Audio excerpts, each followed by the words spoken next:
Clear नहीं आ रहा है क्या? नहीं तो ऐसे करते हैं, यहाँ कर, आधर साफ से इधर करते हैं। ये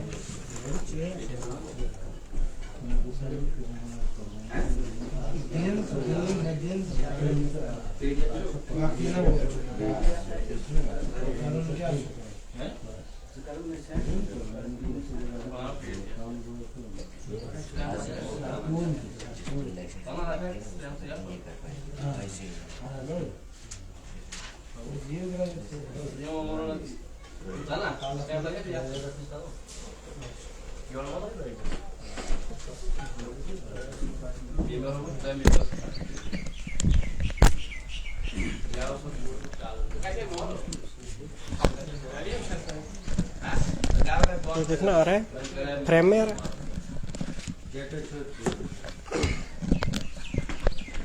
सभी व्यूवर्स को मेरी तरफ से प्यार भरा सलाम। आप देख रहे हैं VOM न्यूज़ 24/7। आपका मेज़बान रियाज अहमद भट्ट का प्यार भरा सलाम। व्यूवर्स, जब तक आप हमारे साथ जुड़ते रहेंगे, आज मैं आपको बताता चलूं कि डिस्ट्रिक्ट डोडा के ब्लॉक भागवा से इस वक्त मैं आपको बेखूबी ग्राउंड जीरो की रिपोर्ट दिखाते चलूं। और आज मेरे साथ बातचीत करने के लिए तनवीर सर हैं, जो बेखूबी जानते होंगे कि पिछले कई सालों से ये एक डिलीजर के लिए भी लड़ाइयाँ लड़के आ रहे हैं। और आज इन्होंने यहाँ पे एक ब्लॉक भागवा में प्रोग्राम किया हुआ था। इस प्रोग्राम की इनसे ही जानने की कोशिश करेंगे, इस प्रोग्राम का मेन मकसद क्या है। सबसे पहले सर, हम वेलकम करते हैं VOM न्यूज़ 24/7 में आप। थैंक यू रियाज साहब, बहुत शुक्रिया आपका। थोड़ा सा बताइए सर, आज के प्रोग्राम के हवाले से, जिस तरह से आप खूब ही जानते होंगे कि ये प्रोग्राम आज भागवा में रखा है आपने। कहीं महीनों से हम आपके मीडिया पे भी देखते रहते हैं कि आपने एक पार्टी भी ज्वाइन की है। इस पार्टी का मेन मकसद है और लोगों तक जो आप खबर पहुंचा रहे हो, इसके बारे में थोड़ा सा हमारे व्यूवर्स जो आपको इस वक्त देख रहे हैं, इसके बारे में बताइए। देखिए, सबसे पहले मैं आपके चैनल का और भागवा ब्लॉक के और तमाम जितने भी ब्लॉक्स यहाँ कास्तीगढ़ है, भागवा है, इसके साथ जुड़े हुए गुलमर्ग जितने भी एडजॉइनिंग एरियाज हैं, सबसे पहले इन तमाम लोगों को मेरा अस्सलाम वालेकुम आदाब सलाम पेश करता हूँ। और आज का जो मीटिंग करने का मुद्दा मकसद, यहाँ पर देखिए, हिंदुस्तान में पार्टियों की कमी नहीं है। 1000 से ज्यादा पार्टियां हिंदुस्तान के अंदर काम कर रही हैं, लेकिन कमी अगर है तो विचारधारा के, कंस्ट्रक्टिव सोच की कमी है। आप जानते हैं कि पिछले 10 साल से मैं जम्मू कश्मीर के 61,000 कैजुअल लेबर्स जो डिफरेंट डिपार्टमेंट्स के अंदर, PHE के अंदर, PDD के अंदर या एजुकेशन के अंदर जो आर्जी मुलाजमीन थे, उनकी काफी लंबी लड़ाई लड़ी हमने, जिनमें काफी बार जेलों में भी हमको जाना पड़ा उनके हक के लिए। और आप जानते हैं उनकी सैलरी सिर्फ ईद के दिन या दिवाली के दिन या कोई ऐसा त्यौहार हो, उस दिन वही 500 या 1000 रुपए मिलती थी। एक लंबे संघर्ष के बाद आज कम से कम उनकी जो 7000 जो 6500 सैलरी जो है पर मंथ उनको दी जाती है। एक लड़ाई मैंने लड़ी और एक लंबी लड़ाई हमें संघर्ष किया। लेकिन आज जो यहाँ आने का मकसद था, आप जानते हैं खिताई चिनाब के अंदर इस वक्त 3 प्रोजेक्ट हमारे रन कर रहे हैं। आपका खलैनी प्रोजेक्ट है, आपका द्राबशाल अंदर के नया प्रोजेक्ट आ रहा है, रामबन के अंदर ऐसे कोई गिरस्टिकल भागों में सुनने को आ रहा है कि यहाँ पे सेक्शन हो रहा है। मुझे एक समझ की यहाँ बात नहीं आती, पॉलिटिक्स जब आएगी तब पॉलिटिक्स करेंगे। और शायद उस टाइम जो पॉलिटिकल लीडर, आज खिताई चिनाब के जितने पॉलिटिकल लीडर हैं जम्मू कश्मीर के हैं, शायद तनवीर हुसैन के बराबर कोई पॉलिटिक्स नहीं जानता है। लेकिन पॉलिटिक्स करने की बात नहीं है, आज बात है हमारे उन नौजवानों की जिनके मां बाप ने लाखों रुपए खर्च करके उनको डिग्रियां कराई और आज वो घर में बैठ के जो है वो डिप्रेशन का शिकार है। मैक्सिमम युवा हमारे नशे की तरफ जा रहे हैं। क्यों जा रहे हैं? इसकी बहुत बड़ी वजह है बेरोजगारी। इसके ऊपर कोई भी लीडर नौजवानों के ऊपर बात नहीं कर रहा है। कोई यार बात करेगा 370 को कैसे वापस आएगा, कोई राम मंदिर की बात करेगा, कोई हिंदू की बात करेगा, कोई मुस्लिम की बात करेगा, लेकिन जो बात थी नौजवान की वो आज कोई नहीं करेगा। इसलिए तनवीर हुसैन ने यह बेड़ा उठाया है। आज हम भागवा ब्लॉक में आए, कल हम कास्तीगढ़ ब्लॉक में जाएंगे, उसके बाद जितने भी एडजॉइनिंग एरियाज हैं हम तमाम उस ब्लॉक में जाके यहाँ के नौजवानों को जगाएंगे और लड़ाई जो उनकी हकों की लड़ाई है उस लड़ाई को लड़ेंगे। और तनवीर हुसैन को किसी की ट्रेनिंग लेने की जरूरत नहीं है। हमने ऐसी लड़ाई जम्मू कश्मीर के अंदर लड़ी है, आपने देखा होगा कि हमने लाल चौक के अंदर भी घेराव किया, हमने जम्मू प्रेस क्लब से लेके शामा की तरफ मार्च किया, हमने लखनपुर से लेकर कश्मीर की तरफ मार्च किया और हमने दिल्ली के जंतर मंतर पर भी लोगों की आवाज उठाई है। बदकिस्मती इस चीज की है कि खिताई चिनाब को जो भी पॉलिटिकल लीडर मिले, यहां लीडर नहीं मिले, यहां बिजनेसमैन मिले। इस चीज का दुख है। और कोई गरीब घर से कोई लीडर निकलता, आज वो गरीब की भूख की तड़प जानता, लेकिन यहां लीडर नहीं निकले। यहां जब वक्त आया, जब यहां पर इलेक्शन आए, तब किसी ने कुछ एजेंडा दिखाया और जब इलेक्शन खत्म हुए तमाम लीडर अपने अपने घर जाके बैठ गए। लेकिन आज हमारा नौजवान बेरोजगार है। इस नौजवान की आवाज बनने के लिए तनवीर हुसैन आज भागवा में भी यहाँ कमेटी फ्रेम करेंगे, इसके बाद हम काश्तीगढ़ में भी जाएंगे, फिर आगे जो जो ब्लॉक है पूरे खिड़े चनाब में जाके हम लेंगे, और ये उड़ी से लेके पूरे स्टेट में लेके, ये नहीं कि भागवा एक पे हम काम करें, ये पूरे स्टेट में कैंपेन चला रहे हैं। जितने भी युवा लोग हैं या अनरेगुलराइज लोग हैं उनके लिए एक आवाज बनेंगे। और डोडा के हम नहीं बोलते हैं कि आप हम हमारे लड़कों को डीसी लगाओ, हम ये नहीं बोल रहे हैं आप इनको कोई जूनियर असिस्टेंट लगाओ, लेकिन एक सुपरवाइजर अगर कंपनी में अगर बाहर का काम करता है, क्या हमारे भागवा में कोई ऐसा लड़का नहीं है जो सुपरवाइजर कर सकता है? क्या कंपनी में जाने के लिए क्या यहां पर हमारे पास ऐसा नौजवान नहीं है जो कंपनी में काम कर सकता है? लेकिन नहीं, यहां उन्हीं लीडरों के खत लेटर जाएंगे जिनके कोई कंटेक्ट उन लोगों को वहां जवाब मिलेगा। लेकिन गरीब आज तक गरीब है। 1947 से लेके आजादी के 75 साल गुजरने के बाद भी हमारे साथ नौजवान वही पत्थर कूट रहे हैं। तो आज ये लीडर अगर ये कह रहे हैं कि आप हमें वोट दे दो, हमारा सीएम बना दो, फिर हम आपके ऐसा करेंगे, ये कुछ नहीं करेंगे। ये धोखेबाजी है, ये लोगों के आंखों में धूल झोंकने की कोशिश की जा रही है। किस तरह ने डिलिमिटेशन की आज हिस्सेबंदी कर दी, भागों को कहां डाल दिया, डोडा को उठा के कहां डाल दिया, आपके काशीगढ़ को कहां मोड़ दिया उन्होंने। लेकिन चाहते हैं कि इस टूट फूट से ये यहां पे लोगों को फिर नौजवानों को बेवकूफ बनाएंगे। ये बेवकूफ नहीं बनेंगे। और इस बार इनको शायद ये भूल गया होगा कि जो नारा कोई 70 से पार नारा दे रहा है, कोई गठबंधन दिखा रहा है, अगर नौजवानों का काम नहीं हुआ, इन लोगों को रोजगार नहीं मिला, इनको उठा के लखनपुर से पार ये नौजवान करेंगे आने वाले टाइम में। इसलिए हमारा कोई पॉलिटिकल एजेंडा नहीं है, लेकिन इन लोगों के लिए इन लोगों की आवाज तनवीर हुसैन बनेगा। और लाठी खानी होगी लाठी खाएंगे, गोली सीने पे खानी होगी हम गोली खाएंगे, लेकिन नौजवान को इसकी जो आश लगा के रखी है इसको हम झुकने नहीं देंगे और इनकी जो आशा को बिकने नहीं देंगे। हर कोई जो भी मेरे साथ जो जितनी भी टीम है हमारे तैयार है, हम जाएंगे और लोगों से अपील करते हैं हमसे जुड़े। और एक बहुत बड़ा एक मुहिम जो है आने वाले टाइम में शुरू हो रही है। और 2 अप्रैल को टाउन हॉल डोडा में एक बहुत बड़ा कन्वेंशन हम करने जा रहे हैं। मैं यहां के तमाम ब्लॉक से लोगों से अपील करता हूं कि आप वहां पे आए और लड़ाई लड़ें।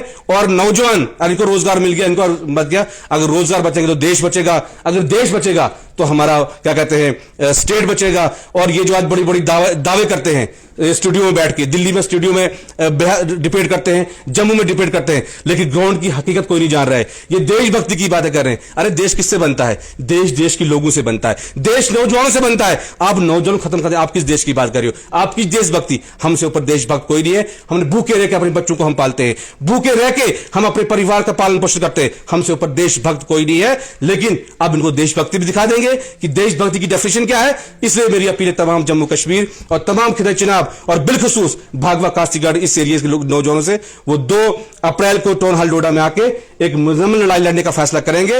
और उसके बाद आगे रमजान आने का टाइम भी है, और उसके बाद एक प्रोग्राम बना के डोडा से मार्च करना होगा, खलानी प्रोजेक्ट का घेरा होगा और जम्मू तक पैदल मार्च करना होगा।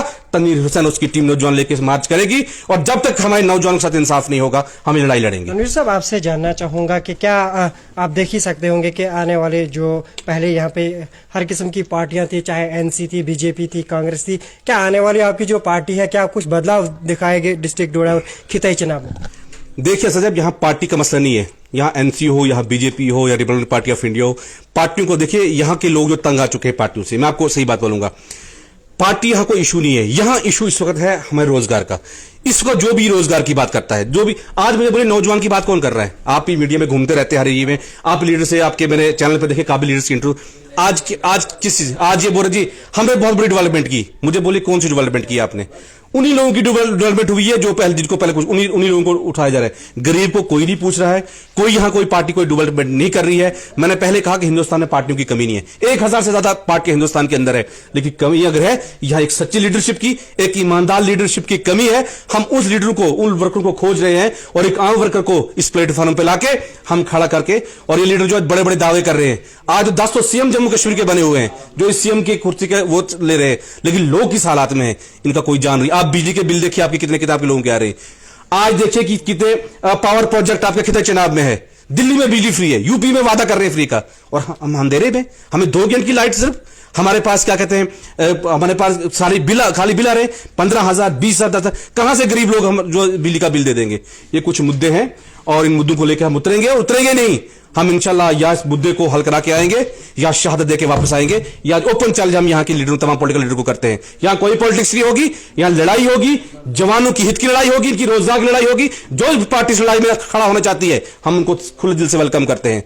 जो आज पार्टी इन लोगों के साथ खड़ी नहीं होगी, वो पार्टी आगे आने वाले दिनों में जम्मू कश्मीर में नहीं दिखेगी। वही पार्टी दिखेगी जो गरीबों के साथ खड़ी है, जो नौजवानों के साथ खड़ी है, वही पार्टी दिखेगी। अगर ये आज नौजवानों के साथ खड़े नहीं होते हैं, इनको नामो निशान भी जम्मू कश्मीर में नहीं रहेगा। और फिर देखा जब अल्लाह ताला जब बोलते हैं, जब उसका वो करम होता है, फिर बड़े बड़ों की राजाओं की कुर्सियां गिर जाती हैं। हाल में पंजाब के इलेक्शन देखे होंगे आपने, प्रकाश सिंह बादल 5 टाइम सीएम रहा हुआ, प्रकाश सिंह बादल। उसके अलावा क्या कहते हैं अपना सुखबीर सिंह बादल, सुरजीत सिंह चन्नी जो 2 सीटों पे लड़ा सीएम होकर, दोनों सीटों से हार गया। और हराया किसने? एक मोबाइल ठीक करने वाला था।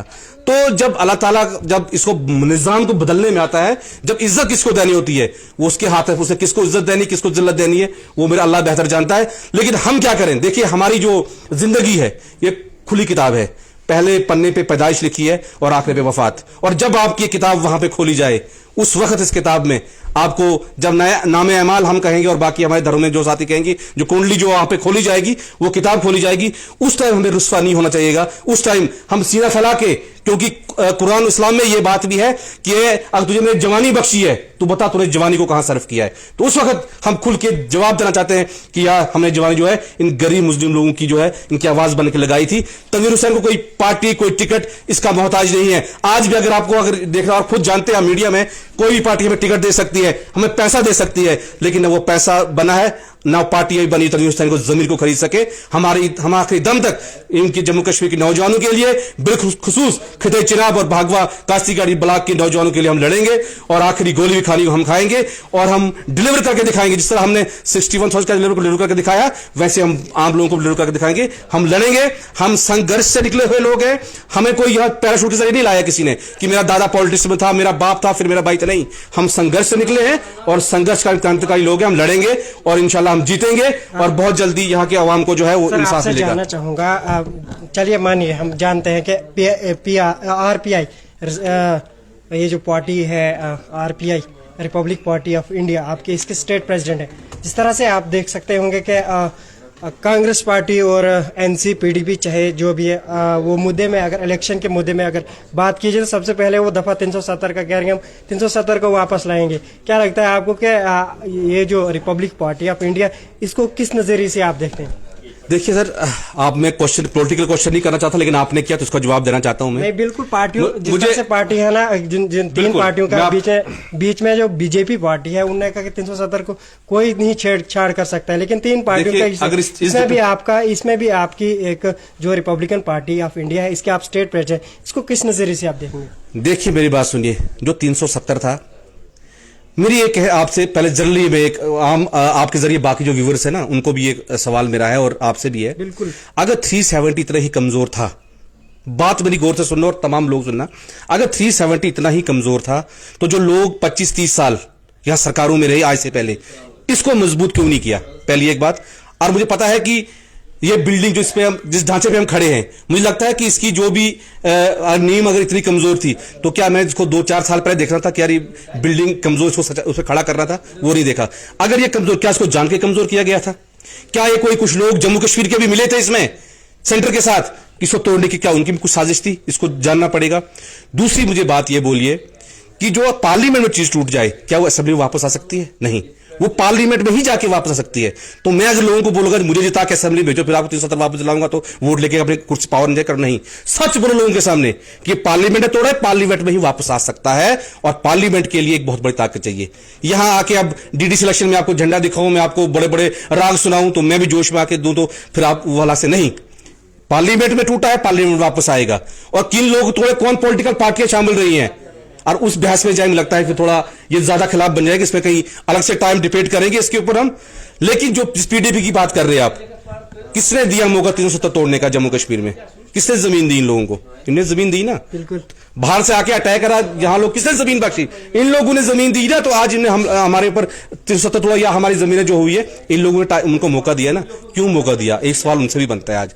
बाकी अब हम इसकी बात करेंगे जी, कांग्रेस की, उसकी, इसकी, आज उसका मुद्दा नहीं है, ये कहीं अलग से डिबेट हम इसके ऊपर रखेंगे और इस हकीकत जो है ये हम जो है यहां लोगों के सामने जो हम लाएंगे। तो मुझे लगता है कि, लेकिन आज हम यही बात करें कि मेरे नौजवान को रोजगार कैसे मिले, इसके ऊपर डिबेट होती सारा, क्योंकि ये सारे ये जज्बाती मुद्दे हैं, ये इमोशनल मुद्दे हैं।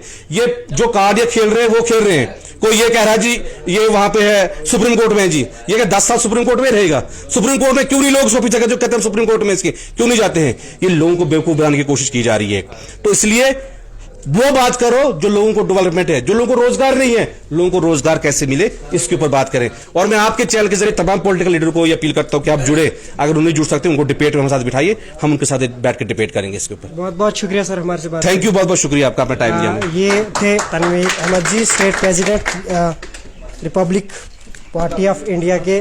नाज़रीन मैं आपको बताता चलूं कि आप कमेंट सेक्शन में ज़रूर बताइएगा कि ये जो आज प्रोग्राम रखा गया था भागवा में रखा गया था, ये देख सकते हैं आपको ये जो भागवा के लोग मिले हुए थे इनकी। आप बने रहे वीएम न्यूज़ 24/7 के साथ। नेक्स्ट अपडेट के लिए दीजिए।